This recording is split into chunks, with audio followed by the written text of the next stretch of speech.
अक्षयदादा कर्डिले यांचा तिसगाव दौरा पार, सर्वसामान्यांच्या प्रश्नावर ठोस कृतीचे संकेत. अक्षय कर्डिले हे केवळ नेते नसून प्रत्येक कुटुंबाचा सदस्य असल्याची नागरिकांची भावना. पाथर्डी तालुक्यातील तिसगाव इथं बुधवारी अक्षयदादा शिवाजी कर्डिले यांचा दौरा उत्साहात पार पडला. सिद्धिविनायक मंगल कार्यालय तिसगाव इथं आयोजित बैठकीत विविध गावातील नागरिकांनी मोठ्या संख्येनं उपस्थिती लावत आपल्या समस्या थेट कर्डिले यांच्यासमोर मांडल्या. सकाळपासून सुरू झालेल्या या दौऱ्यामध्ये तिसगाव, शिरापूर, करडवाडी, घाटशिरस, सोमठाणे, निंबोडी, मांडवे, सातवड, दगडवाडी, देवराई, पारेवाडी, त्रिभुवनवाडी, कवडगाव, आठरे, मोहोज खुर्द, मोहोज बुद्रुक, करंजी, कान्होबावाडी आणि खंडोबावाडी या गावांचा समावेश होता. प्रत्येक गावातील नागरिकांनी पाणी टंचाई, रस्त्यांची दुरावस्था, वीज पुरवठा, शेतीसाठी आवश्यक सुविधा तसंच बेरोजगारीसारख्या मूलभूत प्रश्नावर जोरदार आवाज उठवला. या बैठकीत बोलताना अक्षयदादा कर्डिले यांनी स्पष्ट शब्दात सांगितले की लोकांनी मांडलेले प्रश्न केवळ नोंदवण्यासाठी नाहीत, त्यावर ठोस कृती करून निकाल लावणं हीच आपली जबाबदारी आहे. त्यांनी संबंधित अधिकाऱ्यांना तातडीनं सूचना देत काही प्रश्नावर जागेवरच तोडगा काढण्याचे आदेश दिले, तर उर्वरित प्रश्नासाठी निश्चित कालमर्यादा जाहीर करण्याचे संकेत दिले. ग्रामीण भागात विकासाचा रोडमॅप कर्डिले यांनी यावेळी पाथर्डी तालुक्यातील ग्रामीण भागासाठी विकासाचा स्पष्ट रोडमॅप मांडला. पाणी पुरवठा योजनांना गती, अंतर्गत रस्त्यांचं डांबरीकरण, शेतकऱ्यांसाठी सिंचन सुविधा वाढवणं, युवकांसाठी रोजगार निर्मिती या मुद्द्यावर त्यांनी प्राधान्यानं काम होणार असंही सांगितलं. या दौऱ्यादरम्यान कर्डिले यांनी थेट संवाद साधल्यामुळं नागरिकांमध्ये समाधानाचं वातावरण दिसून आलं. राजकीयदृष्ट्या महत्त्वाचा दौरा, या दौऱ्याकडे राजकीयदृष्ट्याही महत्त्वानं पाहिलं जात असून कर्डिले यांनी थेट जनतेत जाऊन संवाद साधल्यामुळं स्थानिक पातळीवर त्यांची पकड अधिक मजबूत झाल्याचं चित्र दिसून आलंय. शिवाजी कर्डिले यांनी गेल्या 30 वर्षात सातत्यानं जनतेशी नाळ जोडून ठेवली. प्रत्येकाच्या अडचणी समजून घेता सोडवण्याचा त्यांचा ध्यास होता.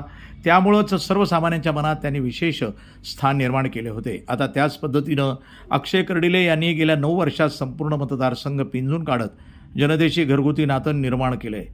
अक्षय कर्डिले हे केवळ नेते नसून प्रत्येक कुटुंबाचा सदस्य असल्याची भावना नागरिकांमध्ये निर्माण झाली आहे. कोणतंही काम सांगण्याआधीच ते पूर्ण होईल असा विश्वास नागरिकांनी व्यक्त केला आहे. जलयुक्त शिवार योजना आपल्या भागात राबवली. जवळजवळ आपल्या या तिसगाव गणामध्ये 28 बंधाराची साखळी आपल्याला त्या माध्यमातून निर्माण करता आली आणि आपल्या भागात हा भाग ऊस तोडणी कामगाराचा होता म्हणून असं ओळखला जायचा. त्या तालुक्याची ओळखपासून ऊस उत्पादक बागायतदाराचा तालुका करण्यात मोठं यश आलं. मला यामध्ये एवढंच सांगायचं, निवडणूक येणार आहे, निवडणूक होणार आहे. आपल्या मतभेदाचा परिणाम जर आपल्या नेत्याला बसला तर गेल्या 2024ला आपण पाहिलंय की खासदार सुजयदादा विखे पाटलासारखा एक चांगला माणूस आपल्या मतभेदामुळे लोकसभेला पराभूत झाला आणि त्याचे परिणाम आपण आज या ठिकाणी बघत आहोत.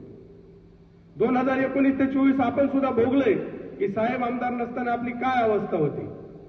आज गेल्या 2009 ते 2026 पर्यंत 17 वर्ष प्रत्येक कार्यकर्ता हा आपला साहेबांच्या पठडीमध्ये घडलाय. आज आपण जर अक्षयदादाला आमदार केलं नाही किंवा इथं अलगदरीपणा केला तर 17 वर्षाचं केलेली तपश्चर्या ही आपली वाया जाणार आहे.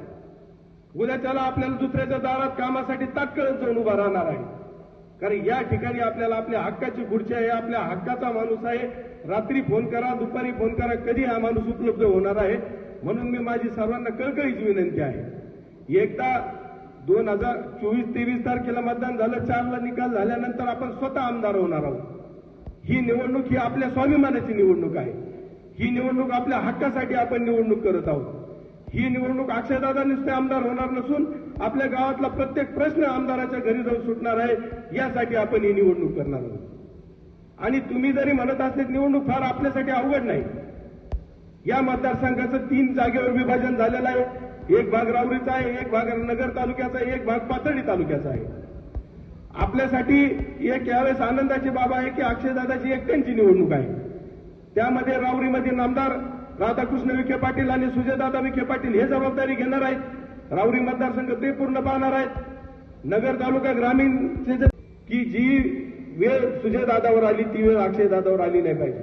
त्याचं कारण आहे की ज्या माणसाने 30 वर्षापासून सातत्याने आपल्या कुटुंबाकडे दुर्लक्ष करून गोरगरीब जनतेसाठी रात्रीचा दिवस केला, रक्ताचं पाणी केलं आणि सर्वसामान्यांच्या प्रश्नासाठी संघर्ष उभा केला. मुंबईमध्ये नेतृत्व करत असताना एक सर्वसामान्याचा आमदार म्हणून ओळख साहेबांची झाली, एक मोबाईल आमदार म्हणून त्यांची ओळख झाली. आता हीच ओळख अक्षयदादाची सुद्धा आपल्याला यापुढे महाराष्ट्रामध्ये करून दाखवायची, एवढं मी तुम्हाला जाहीर आवाहन करतो.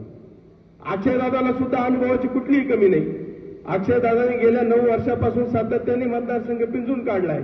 लोकांच्या सुखदुःखामध्ये, सर्वसामान्यांच्या प्रश्नामध्ये त्यांनी सुद्धा सहभाग घेऊन हिरिरीने काम या ठिकाणी केलेलं आहे.